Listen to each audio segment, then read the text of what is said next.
ఉప్పల్లోని game పాయింట్లో 2 రోజుల్లో భాగంగా జరిగిన జేఎస్ఎల్ బ్యాడ్మింటన్ టోర్నమెంట్ 2025 ఆదివారం నాడు ఎంతో ఘనంగా ముగిసింది.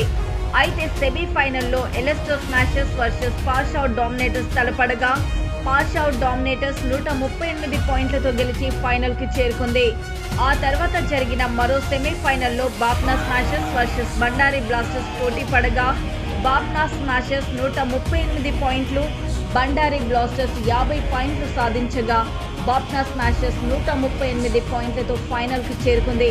ఆ తర్వాత ఫైనల్లో పాషౌట్ డామినేటర్స్ వర్సెస్ బాప్నా స్మాషర్స్ పోటీ పడగా పాషౌట్ డామినేటర్స్ 194 పాయింట్లతో గెలిచి జేఎస్ఎల్ 2025 టైటిల్ని కైవసం చేసుకుంది.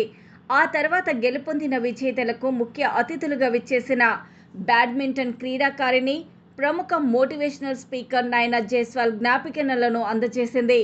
అదేవిధంగా ఆమె పాషౌట్ డామినేటర్స్ టీం నుండి రాహుల్ పోర్వాల్, జెనిత్ జైన్లకు 21,000 రూపాయల చెక్కులను అందజేసింది. రన్నరప్ టీం నుండి భవేష్ జైన్, కల్పేష్ జతానీలకు క్యాష్ ప్రైజ్ అందజేసింది. వివిధ బహుమతులు, అవార్డులు అందజేసింది. తదనంతరం ఆమె మాట్లాడుతూ ఇందులో పోటీ పడిన ప్రతి క్రీడాకారులను అభినందించింది. గెలుపొందిన టీంలకు శుభాకాంక్షలు తెలిపింది.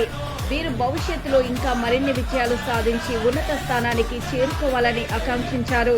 ఈ కార్యక్రమంలో లీగ్ నిర్వాహకులు హితేష్ జైన్వాలి, గోతా, కల్పేష్ జటానీ, అక్షిత్ బండారి, ఆశిష్ సంఘ్వి, భరత్ కొరాటి, హితేష్ సలేచా, హరీష్, మునోత్, ప్రదీప్, ఫరేక్, అంకిత్ బన్సాలి తదితరులు పాల్గొన్నారు.